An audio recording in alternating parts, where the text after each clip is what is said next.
Okay, so hello everyone. My name is Eileen Bagrizzo and I'm the Director of College and Career Readiness for the Grossmont Union High School District. And welcome to Women in STEM Change the World webinar. We're excited to have you. Today we have a dynamic keynote speaker for you and a diverse panel of women leaders in the areas of science, technology, engineering, and manufacturing. Before we get started in our program, I have a few logistical items to review. For those of you who need translation or closed captioning, please see the directions on the screen. Please click on the translation icon and/or the closed captioning icon to get the services available. I will pause for a moment to let people get situated. If you need Arabic translation, we will provide a recording with closed captioning in Arabic and post that to our YouTube channel at the conclusion of our webinar.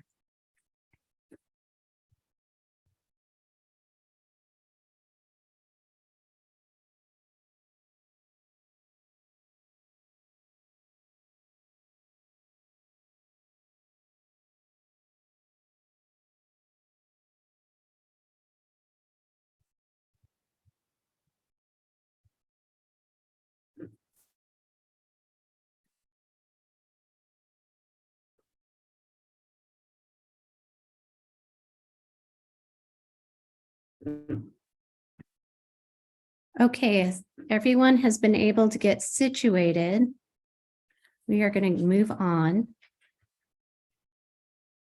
Now it's with great pleasure that I introduce our MC for the event, Jewel Alderson. Jewel is a former high school science teacher specializing in medical chemistry, who now works for the San Diego County Office of Education, supporting career pathway development, curriculum integration, and college and career readiness throughout San Diego County. Jewel also leads the CTE programs at the juvenile court and community schools. Now I will turn it over to Jewel. Good afternoon, everyone, and thank you to all the students who are taking extra time after a full day of school to join us today. We are really excited to have a panel of guests who we hope you can find some inspiration in.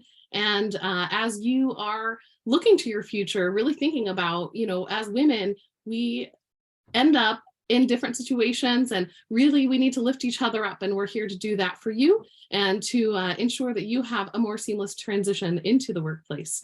And so we are going to go through, first of all, our agenda today. We have a keynote speaker who's going to share her experiences at Surfrider Foundation, and then we'll go into a panel discussion with a few panelists who are going to talk a little bit more about how being a woman has impacted their career journey and how they are able to uniquely contribute in their workplace. At the end, then we will see Eileen Bagrizzo again, and she'll give you a little bit more insight into some of the STEM programs that are at Grossmont Union High School District in their CTE. So welcome everyone, and let's go ahead on the next slide. So we are excited today to have Stefanie Sekich. Stefanie Sekich is the Senior Manager of the Coasts and Climate Initiative for the Surfrider Foundation. Stefanie has nearly 25 years of experience working on environmental issues, including forestry, public land management, ocean conservation, clean water, establishing marine protected areas, climate change, offshore oil drilling, and advocating for comprehensive environmental management before elected officials. She earned a master's in environmental law and policy from the University of Kiel. Stefanie, thank you so much for being here today, and we are excited to hear from you right now as we begin our keynote. The floor is yours. Thank you so much.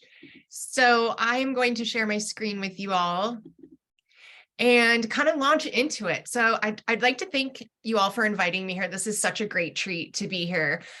Because when I was in high school, that's when I got inspired by science. And I'll take you through my course of how I've used science throughout my life.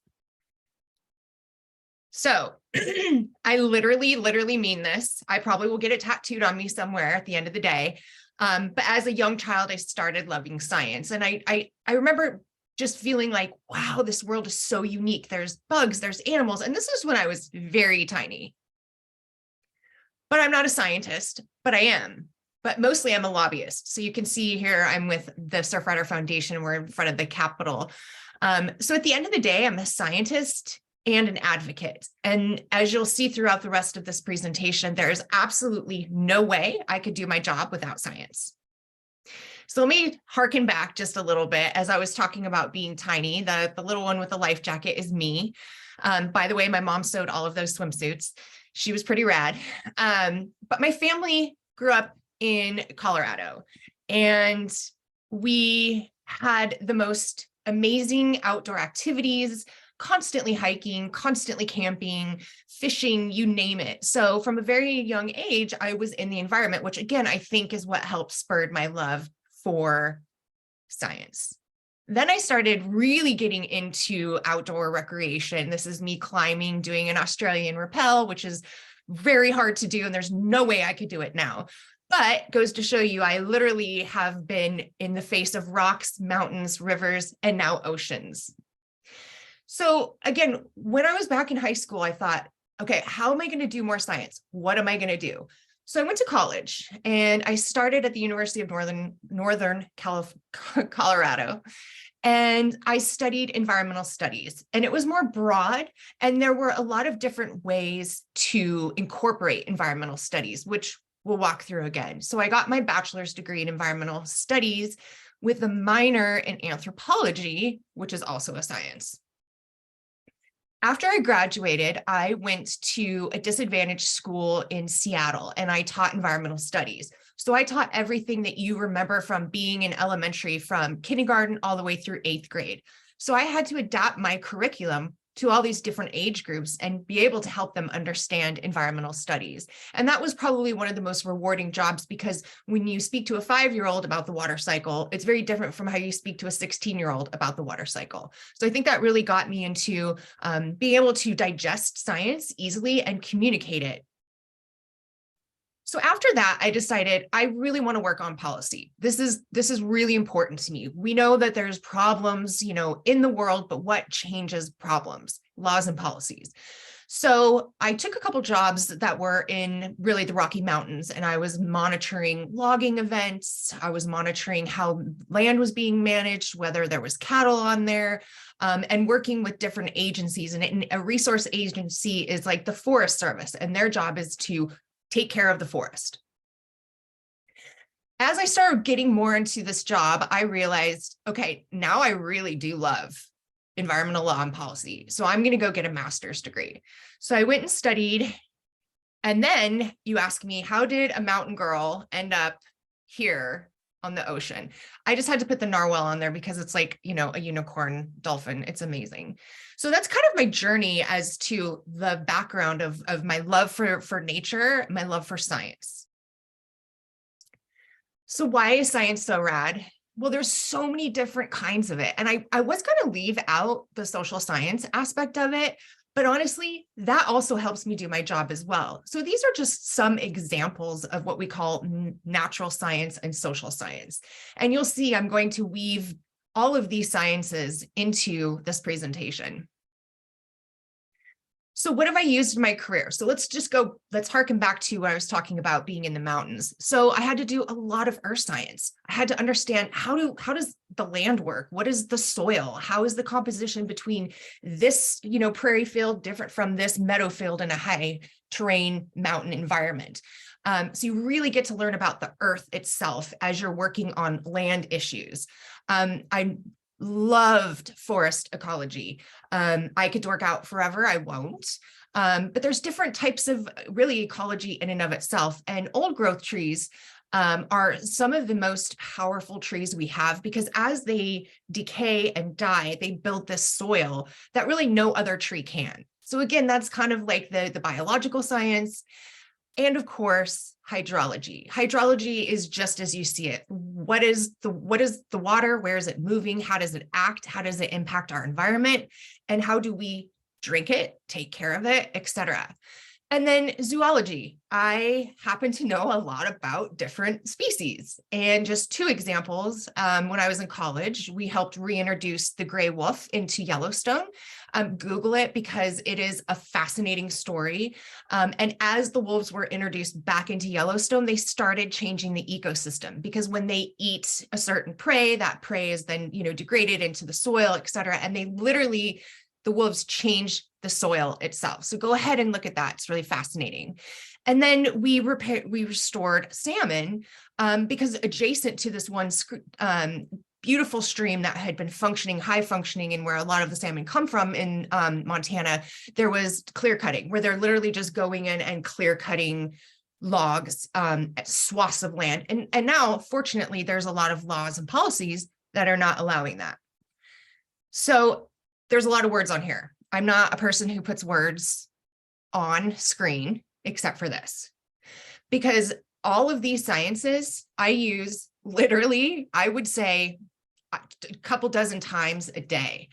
So obviously oceanography, I'm dealing with the ocean, coastal areas, geology, as we talked about, it's, the physical structure of the earth, and the processes of how rocks become sand and sediment. And sediment is like one of my favorite things in the world. We'll freak out on that in a little bit. Climatology, understanding how our climate is changing. When I first started my career, I didn't ever think I would be studying climatology at all. And in graduate school, I had to take a class on climatology so that I could understand what is happening to our Earth's entire system itself, atmosphere, and that connection with the ocean. The cryosphere, again, didn't think I'd be studying this in the past, but as our climate is starting to change, we're starting to go, wow, look at the permafrost in Alaska. It seems to be melting more than it used to. Meteorology is probably the one that I use more than I really, really thought I would. It's understanding atmospheric sciences and how those atmospheric processes interact with the ocean. And really, they're married. The ocean and the atmosphere are married. And it goes back to the water cycle that we learned in elementary school. And then finally, I've become a mini expert in botany, understanding plants and the biology of them and why they're so important. So let's just briefly start with oceanography. So I want everybody to take a deep breath right now. Exhale and do it again. And that second breath came from the ocean. So the ocean covers, as you know, 70% of our globe, and it provides half of the oxygen that we breathe as humans. Now, of course, I put that picture on here to show you just how beautiful the ocean is. And within that, there's so many different types of ecosystems, species. I mean, you can think of the ones that are gigantic that we know about: whales, dolphins, narwhals, of course. But there's plankton, which are tiny, tiny, microscopic species that help feed the whole food chain. So the oceanography component of my job is fascinating, and I learn more about oceanography every single day than I ever thought I would. And as you know, we know more about the moon than we do the bottom of the very deepest part of the ocean. So here's the true dork in me coming straight out. Again, a lot of words on here, but I'm going to walk you through it. So this is geology. So it's the cycle of sand. And as the atmosphere and the ocean have this relationship, so do the land and the sea.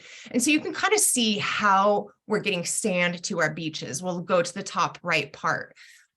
We have the sediment that will flow down into the watershed. Sometimes they'll start out as big boulders, and then they start to erode more, and then it come into sediment, and then it will go to sand. And so that's the different types of geologic processes it goes through before it gets to the ocean.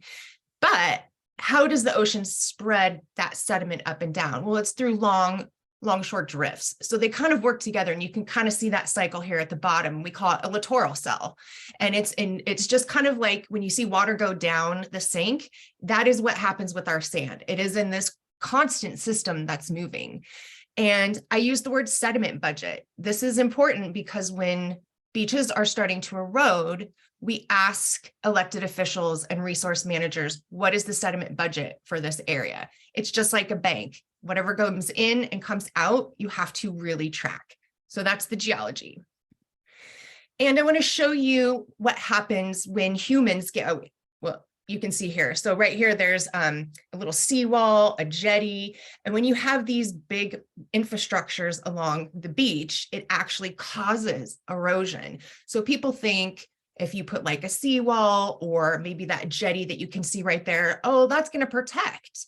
But unfortunately, what happens is seawalls will trap the natural flow of sediment to the beach, and it never makes it down there. And I'm sure some of you have been to the beaches in San Diego where you see that, where you might see a seawall and there's no beach in front of it. So we came up with this very quick animation that I'd like you to see.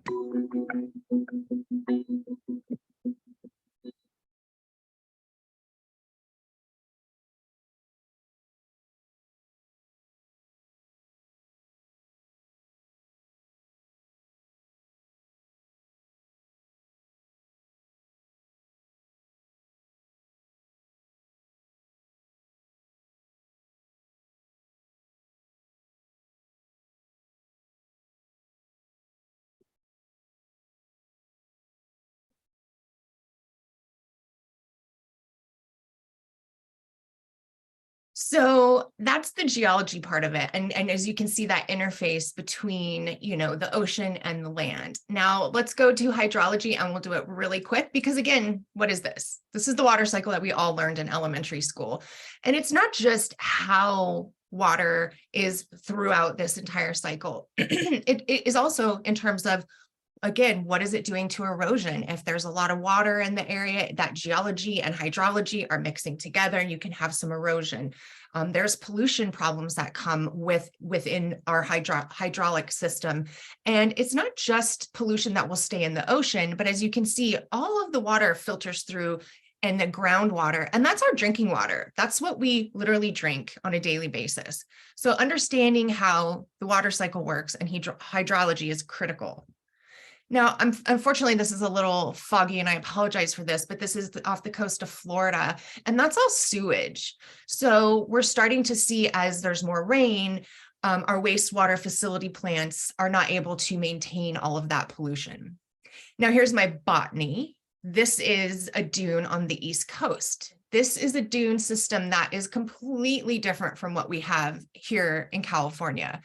You can see all the different plants on there, the flora and the fauna, which again is botany. Now, if those grass, their seagrass is what it's called, was not there, it would be eroded. So the roots from the plant stabilize the sand and allow it to become a dune. And so really, without understanding plants and geology, I would never know how to advocate for the health of a coastal dune. Finally, in terms of botany, blue carbon. So this is a really kind of a buzzword that's coming out, and I guarantee if any of you study this in college, it will be kind of the wave of the future. But we call it blue carbon because environmental areas or ecosystems like mangroves and salt marshes and seagrass, they actually pull carbon from the air and trap it into their roots and their foliage. And so they act as an amazing counterpart to all the greenhouse gases that have been put into the atmosphere. Here's my coworker in Puerto Rico. He is actually using his botany skills to understand how to plant mangroves. So the mangroves in Puerto Rico and Florida really provide nice habitat, and they also help buttress kind of wave action on our coastlines to keep our coastlines intact. Over on the right, those are Christmas trees. We have a chapter in North Carolina, and they take these recycled Christmas trees and they anchor them into the toe of the dune, and then they cover it with sand and, of course, plant native species, native plants on top of it, and it builds the entire dune system. And just a quick note on that, during Hurricane Matthew a couple years ago, the dunes that were built with Christmas trees were intact. The sand was still on it. The native species were still on top, and the dune that was adjacent to it was completely eroded. So now I'm briefly going to talk about all those other sciences that I brought up, climatology, all of the things that go into understanding this. I don't want to focus too much on climate change. We all know that it's continuing to create extreme weather events, but really what people don't understand is that, you know, really the ocean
do think that, resilience and, making sure that we are still, that we're strong and getting supports and having good mentors, even as we progress this far into our field. So that was sort of an obstacle, but I do feel like I came out probably ultimately better for it.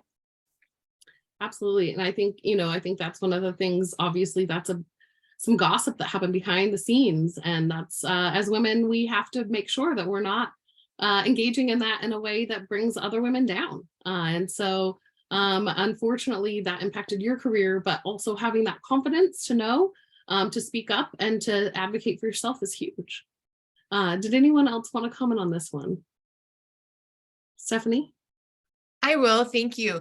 Yeah, so a lot of my my work is, as I mentioned, a lobbyist, which is to, talk to elected officials, whether that's a city council person or a supervisor, or congressman, or a senator. And a lot of that field is dominated by white men. And we had a lawsuit. We were trying to protect this park, not going to get too much information to it, but I was the only female under 40 negotiating that lawsuit. And I'm not even a lawyer. I just have a master's in environmental law. So I think it's a very dominant field like that. And I do have a couple Me Too experiences, which I'm not going to get into here now, and actually happened one by a famous person. But it does give me great hope as you're saying this. I think post Me Too movement, everyone's become very aware. We're looking at JEDI issues, justice, equity, diversity, inclusion. So I feel a lot of great hope that we can get past that. So anybody on this call, go to office, become a lobbyist, because we need more women in this field. I'll tell you that. Absolutely. And while there's still scenarios that we don't want to see, I think we're in an era where industry is much more proactive and reacts much better than they ever had in the face of some of these circumstances. And so, we hope that those things are no longer brushed under the rug, and that you can find a safe space to share any kinds of things that may happen. Jennifer, I see that you came off of mute. Yeah, I don't have a lot to add because that was all really great points. And what Dr. Roberts is talking about when she was talking, it reminded me of a TED Talk I listened to recently, and they said the number one, I'll try not to talk too fast, sorry, translators, number one predictor of success is grit, Grit, number one predictor.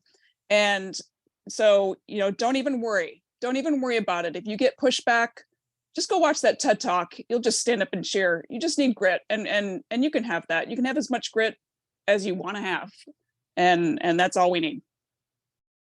Well, luckily, this is not only about the experiences that we've come up against that are negative, but I think, as we go forward, why do you think we need more women in STEM? What difference can women make in the world by pursuing careers in STEM? And the floor is open.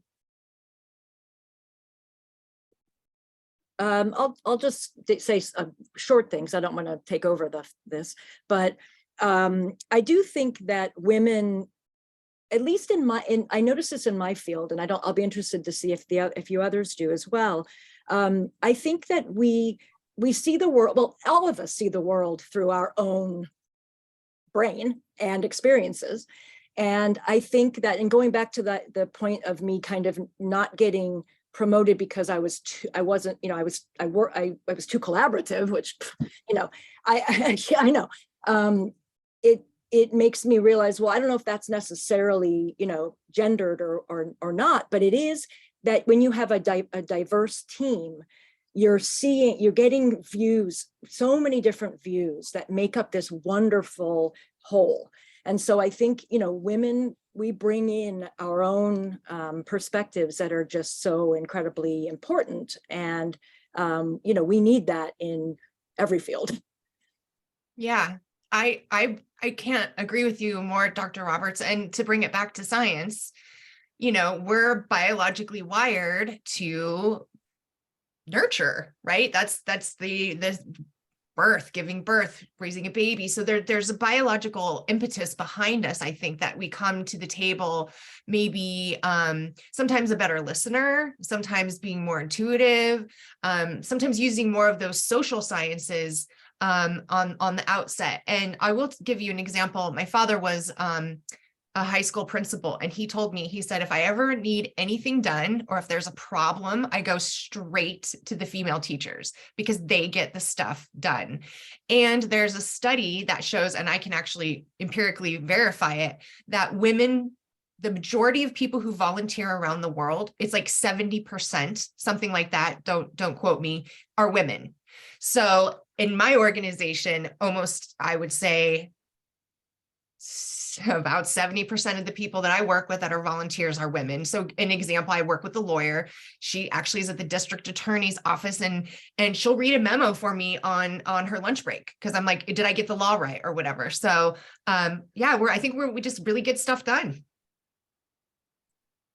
We're not always great at claiming the things that we get done. And so that's one of the things when you get into grit, and like the situation, Amanda, where you're a huge collaborator. And I also believe strongly in collaboration, but we have to also learn to put our imprint on the things that we create so that those around us see that no matter how well we collaborate, that our contributions are meaningful, right? So, you know, I know I'll put my name on things more often than I might have used to do. Just like make sure there's a contact Jewel if you have any questions, because that shows a bit of ownership of the work that was done.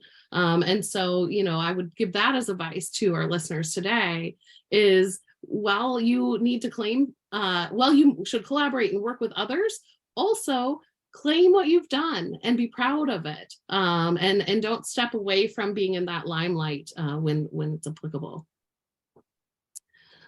All right. So I'm wondering, you know, as we're talking, I just gave a little bit of advice, but I wonder what advice you have for young women who are considering a career in STEM. What's the best advice you've ever received from a female professional? And we're going to let Jen kick this one off. You know, this was such a great question to be kind of assigned to me. I saw that in your agenda. You know, I kept thinking, like, what advice did I get from a female professional? I don't know. I don't have a lot of female mentors. There wasn't a lot of electrical engineers and even fewer hackers. So I have cobbled together my mentoring from other industries, other parts of my life. And I recently read Melinda Gates's book called The Moment of Lift, and it's quite a bit about gender equity and how that helps our entire planet. And one thing she said that was kind of I forget what the word is, where it's the opposite of what you would think. She says, don't try to fit in. And that's another way of saying we want you in these fields because we absolutely need you to be yourself. You know, and I don't know if the other panelists remember this, but it used to be, okay, come do this, but pretend you're a guy, kind of, like dress like them or be more masculine. And, you know, really what we need is not that. What we need is you to bring your entire person to work.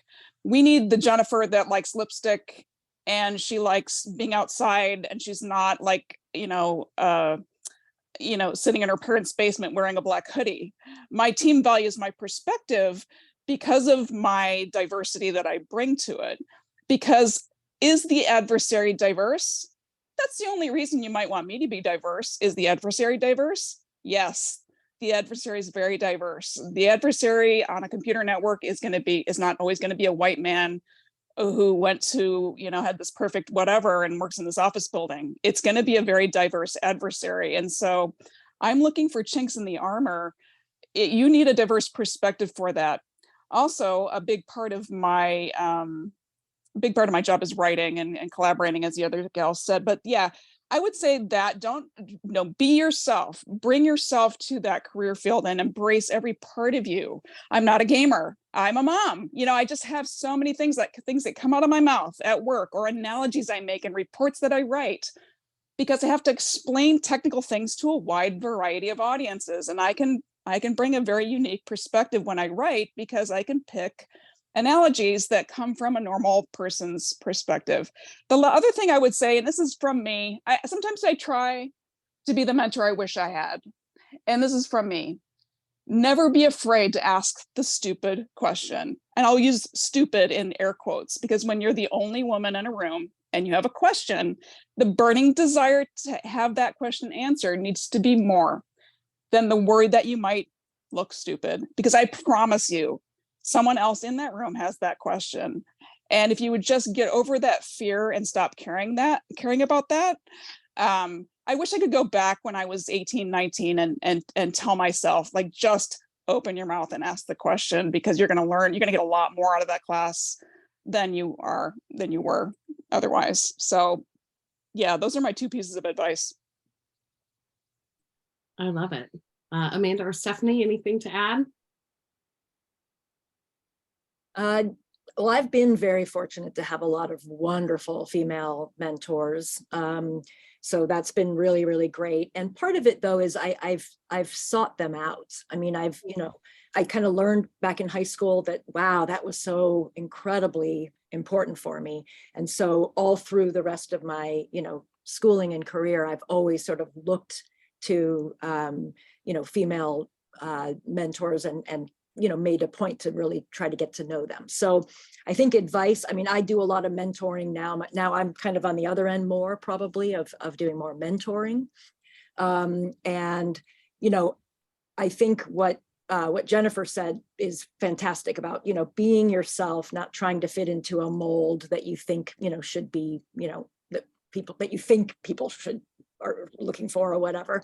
But I also think that, again, sort of, finding and following your passion, and asking, and like you said, asking questions, but also, asking for help, asking for advice, about what should I do next? This is what I really love, plants. What do you think, what colleges should I think about? What majors should I think about? Is there any volunteer work I can do, to get some experience, those kinds of things. So I think that would be my answer. Thank you. Stefanie? Yeah, just inspired by both of their answers. I also have been very fortunate to have a lot of, not a lot, a good amount of female mentors. And it's almost the opposite of Dr. Roberts, where they actually came to seek me because there's so few women in my field. And so these women that were in their 60s, about ready to retire, were trying to train me up. That's like a phrase now. And so I learned from them. I felt very fortunate that I was being chosen to be mentored so I could continue on the important work that they have been doing for decades. The 2 things that I think that 2 women that I'm thinking of in particular, and they both have said the same thing in some different ways, but it's exactly what Jennifer said, is grit. You know what? If you can just nose to the grindstone, get past the hiccups, just move on, don't take anything too seriously, just know that you're your own person and you have this grit to get you through. And the second thing that was told to me, and just very important, I think, for all of us talking about science, is to do your homework, right? So I can't just go in and start talking to President Biden about hydrology if I don't know what the water cycle is. And so a lot of that was one thing, is do your homework, do it, read it over again, read that technical document again. And so just going over those measures of really knowing your stuff. And then finally, the best advice was, if you don't know something, you say, I don't know that, I'll get back to you. Mm-hmm. Yeah, absolutely. There's no like shame in not knowing every answer. Luckily, we have every answer in our pocket for the most part if we're carrying our cell phone. And so it's not about being the end of the answer. We're not dictionaries anymore. We are humans who use our tools for good in that way. And so, as you go through, I will say also, as I taught chemistry, so I consider myself as a STEM professional.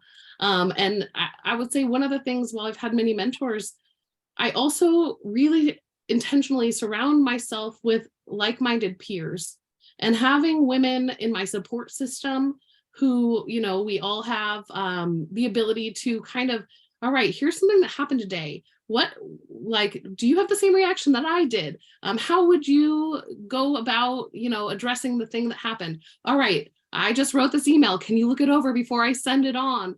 These are really important structures, because that helps us bring each other up. It helps us to know we're not crazy when some days we feel like, did this really just happen?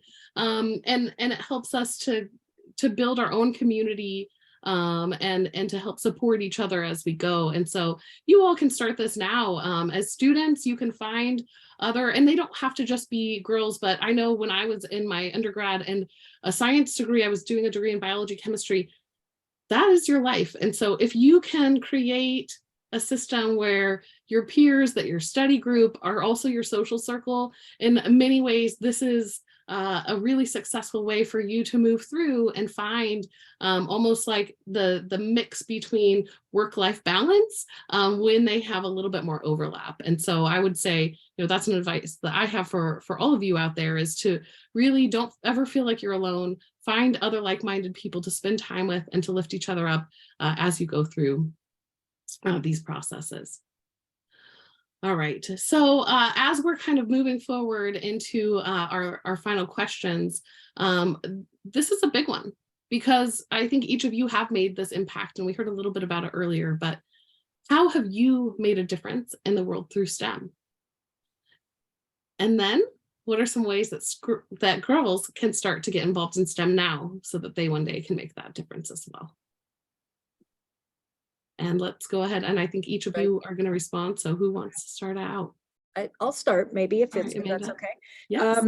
So I think I've been really fortunate that I've been involved in a lot of very interesting and cool studies over the past, 20 plus years that have been published, and that have, that are ultimately kind of working their way through the pipeline of, getting into the human medicine situation. And so that would be true for, for Alzheimer's and for anxiety disorders, especially.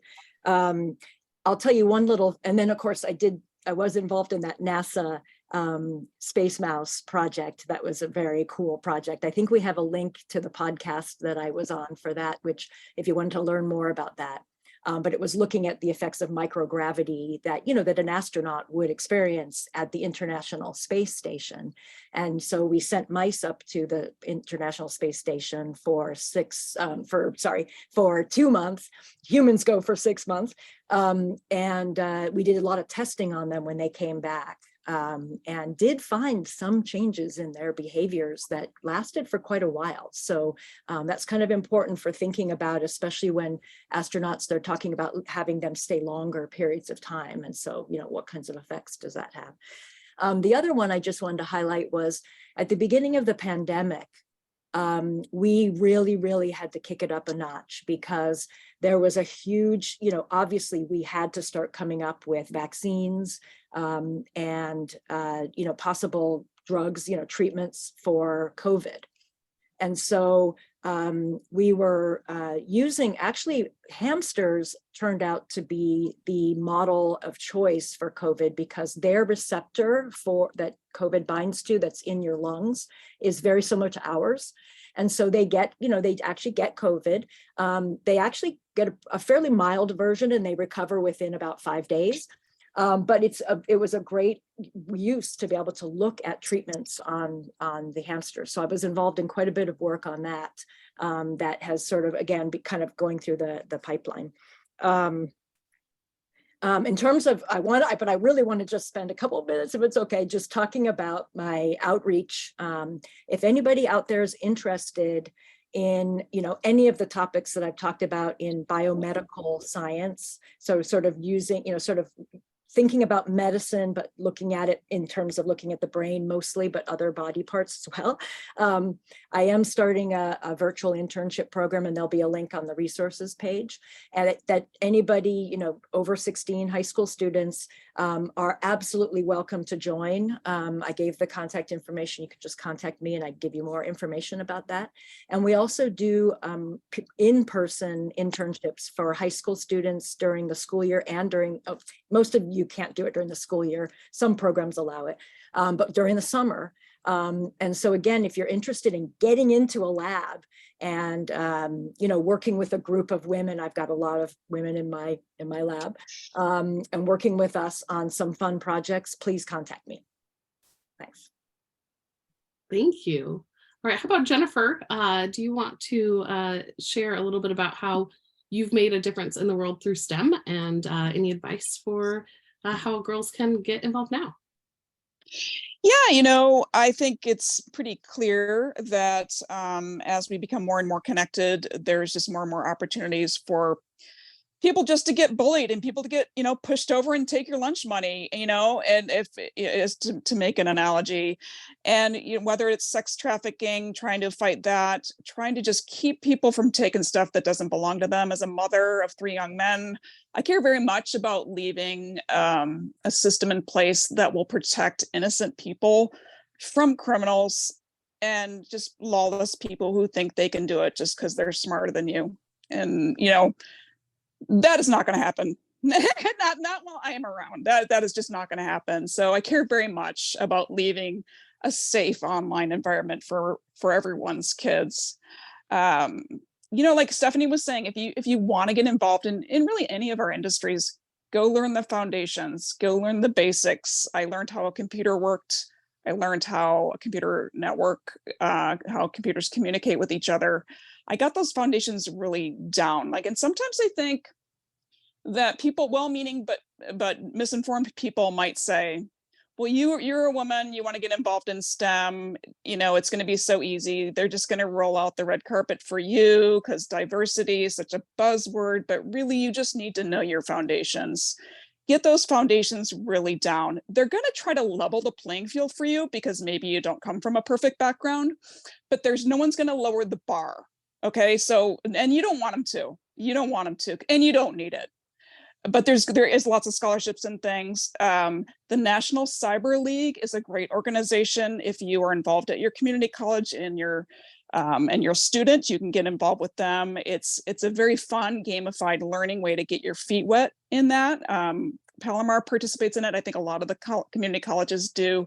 There's tons of online opportunities to learn, but the gamified ones, if you don't I didn't know anything about anything when I did my first CT at Capture the Flag. So it's a great way to get your feet wet and meet some other people who are doing it too. And then you learn from the other students, right? So, and it's so fun. And I was, it was second career for me, and shoot, I was around we had everything under the sun as far as ages and every kind of diversity people, and we said, hey, isn't this fun? We're having such a good time and we can learn from each other, and it is pretty social and pretty collaborative. So if you don't have a security club where you go to school and you're interested in this field, that's a great way to get going, is meet some other people and have a club and do some Capture the Flags together.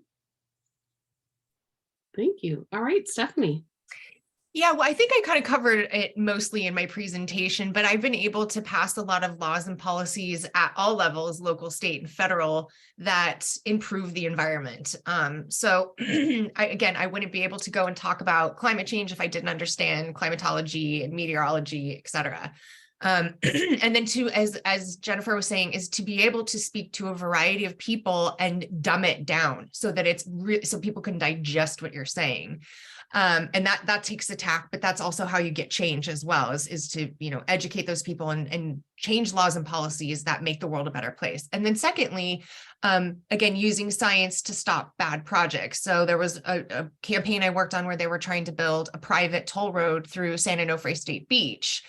And I got my zoology and botany hat on, and we would do field work, and we went and counted endangered species. Endangered species is a federal law. You cannot touch them. If you've been to Hawaii and you see the seal monks on the ground, you can't touch them. And so we literally used every kind of science we could to show what was there of value and to stop this road from going through. And that is definitely one of the most highlights of my career.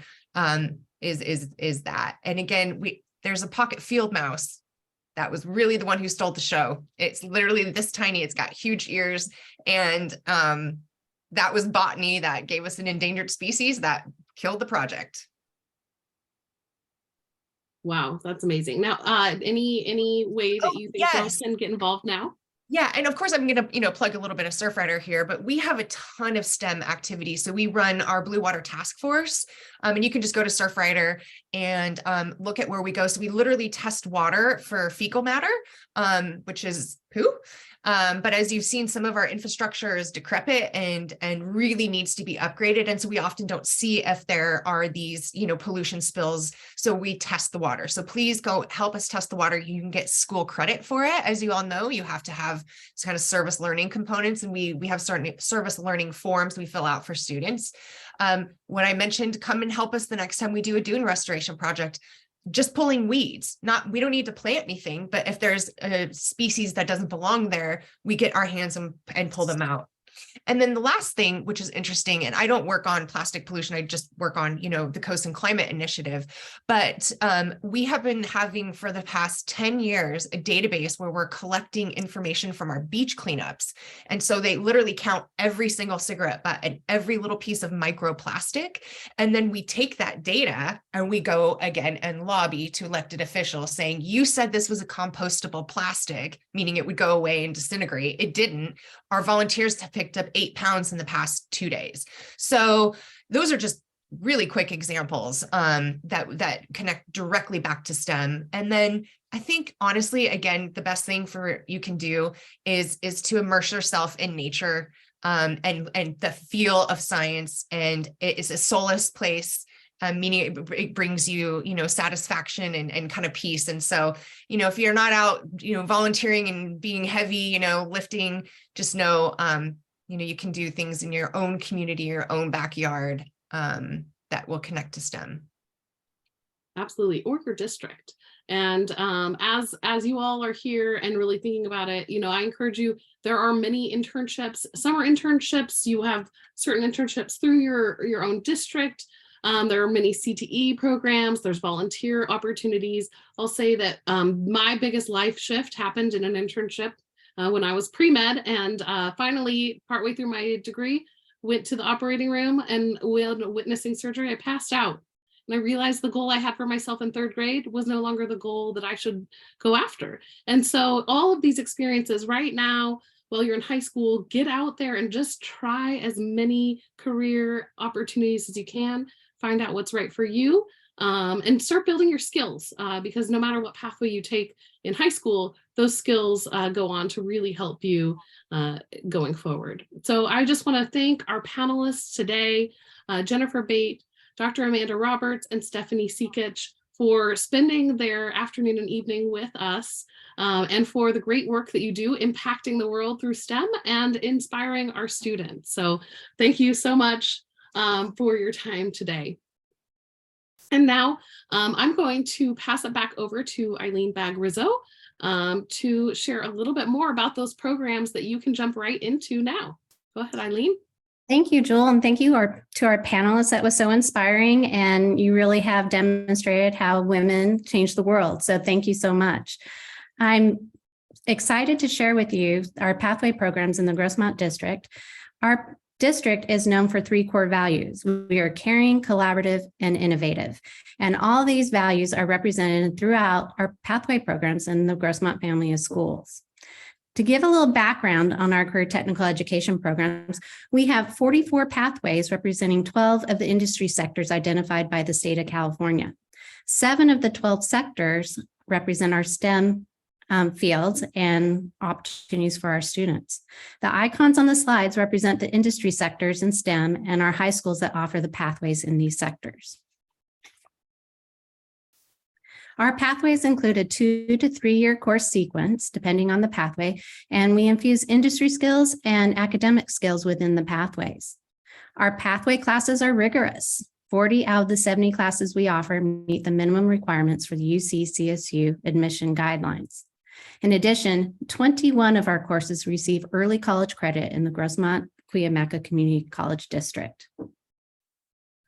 Throughout our pathways, we embed work-based learning activities such as guest speakers, industry tours, job shadows, mentorships from industry advisors, field trips, and informative industry panels like tonight, which help prepare our students for opportunities after high school. Our goal for our CTE pathways is to create a pipeline between high school, college, and the workforce. So we hope that you found this useful and are interested in pursuing some of our pathways. And now I would like to turn this over to Mary Beth Caston, Superintendent of the Grossmont Union High School District, who would like to share a few words. Thank you, Eileen. I too want to say thank you to our impressive group of panelists. I have learned so much as well. And thank you, Jewel, for facilitating. And of course, Eileen and Jamie and the entire CTE team for the work to set this up. I had not intended to maybe do this publicly. And thank you to Matt Norris, who just bailed me out. If I was Jennifer Bates, I probably could have done it myself, but I had turned to Matt and he helped me out. You may have noticed I was logged in under somebody else's computer. I was having technical difficulties and he helped me through that. So thank you for that. I learned so much. I especially appreciate from the panelists some of the insights and the wisdom from you, regardless what field of work our students pursue. I especially love the panel because of the wide variety of career options in the STEM field. So thank you very much. Despite the technical difficulties, it was a wonderful afternoon. Thank you. Thank you, Mary Beth. We appreciate you being here. Okay, and now I'm going to turn it back to Jewel. Well, again, thank you all for coming today. There are a number of resources that our panelists have identified as something that you might find interesting. And so the fact that you registered to attend this means that you will get an email in the next few days that includes a document of links and contact information and ways to act upon the things that you heard today. If you are passionate about the same things our panelists are, they have some really great advice on how you can pursue those fields. But there are many fields out there. And so, as you think about how you want to act on this, we know that women make a difference in STEM fields. And so what difference will you make? What is the difference you want to make? As you look forward to your future career, I really encourage you to think about the many problems that there are to solve in the world and which one will you tackle first, because I think you may tackle a few as you go. So thank you for spending your afternoon with us. To those of you who are students here on this call, we appreciate you. And if you are a STEM student, you may have a big pile of homework to tackle as well. So in honor of ensuring you have time to do that, we just want to thank you and end this and